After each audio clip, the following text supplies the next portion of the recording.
Hey guys, Professor Bill, Comic Book University, and The Red Mother, issue number 1. Oh, this is a horror comic. In case you were in the slightest bit curious, yeah, definitely a horror comic book. Once you get to the end of this book, man, wow. I'm going to tell you a little bit about this comic book. First, I'm going to tell you a little bit about who made the comic book. This book was created by and written by Jeremy Haun, who also did the cover and the red variant cover with Nick Filardi on colors. The illustrator of this book was Danny Luckert, and Ed Dukeshire did the letters. There's 6 other variant covers, so 8 covers total. That's a little bit of insanity, but hey, what do I know? Anyway, so there's this girl, and she's hanging out with this guy, and they're in love. They're talking about moving in with each other. The relationship's gotten pretty far because she's willing to eat an entire pizza in front of this dude and not feel abashed. They leave. They start talking about taking a vacation together and possibly moving in with each other. And then all of a sudden they get butchered. Yeah, the guy gets... it's really weird the way this guy gets taken because they're walking by a graveyard. They hear some loud noise. There's another noise still. Dude starts walking towards it, looking intentfully inside, and all of a sudden he starts spewing some nonsense. So I guess that's like Red Mother. Maybe this guy was trying to bring her in, or maybe he was trying to hurt her, or do something for the sake of the Red Mother. I mean, it's the title here, right? Yeah, I'm not sure. Anyway, she winds up losing her eye, this girl, and the guy winds up, well, he gets ghosted. Nobody knows what happens to him. So that's the basis of the story. She goes through some trauma. She has to go to the doctor. She has the medical doctor and the psychologist. Yeah, this is a little bit wicked, man. Like, it's trying to get really real with us and let us know, holy crap, something terrible has happened. And then again, once you get to the end, it's like, holy crap, what is this thing?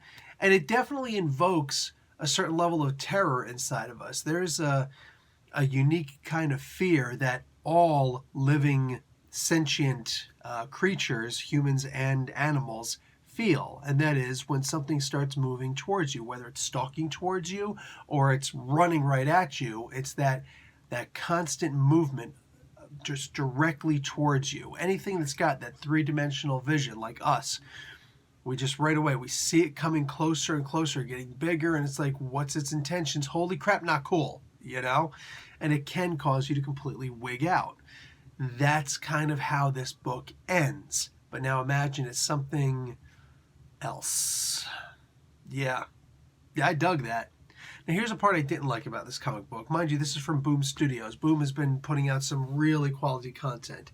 So let me tell you the one thing that causes me to not be able to get into this book is because it's a woman? No, not at all. I used to teach women's self-defense. I can tell you right now some stories about women who've gone through trauma that just forget about it. You know what I'm saying? It'll cow you, No.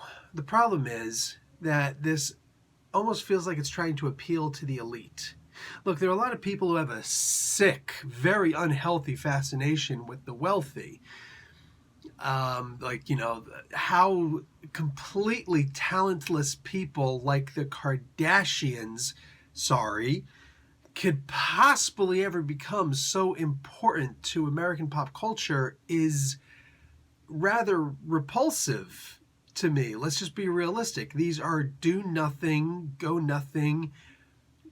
They're trust fund babies, and somehow their lives are interesting. Okay, so the writer Jeremy Haun, the creator, he does it. Like I said, he does a really good job here.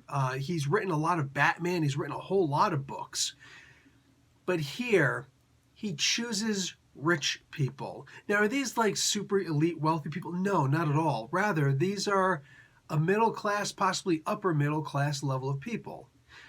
This is a couple that's not married. They're not living with each other. They're just barely eking around the saying I love you stuff. And yet they're talking about making plans to move in with each other after they share a vacation to Norway. sorry, I got like Pete Buttigieg images in my head right now.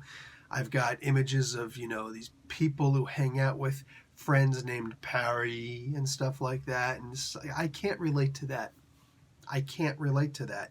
Been around the world, mostly for work, sometimes for vacation, but I ain't taking no girlfriend overseas. I just can't see something like that.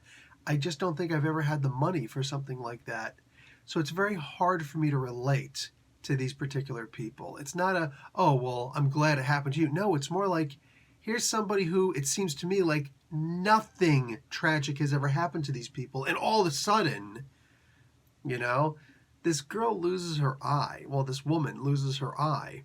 But she just seems so, I wouldn't say elitist, but so carefree because nothing bad has ever happened to her. She's never had any kind of woes.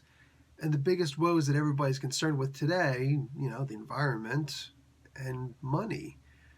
So, yeah, I just don't care to see, oh my God, what happens if some wealthy person has something happen to them. I could not relate to any of the characters in this book. Not a single one. That was troubling. Anyway, honestly, if you've read this book, tell me if you had a similar problem. Tell me if I'm just bringing this to your attention for the first time and you're like, dude, I like this book until you said something. Seriously, give me a heads up. A lot of books came out this week, so the bar was very high. I just saw the cover and the title of this, and I was like, oh, I gotta get this. Unfortunately, yeah.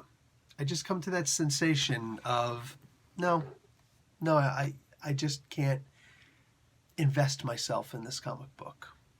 We'll see. Professor Bill, Comic Book University. Class dismissed.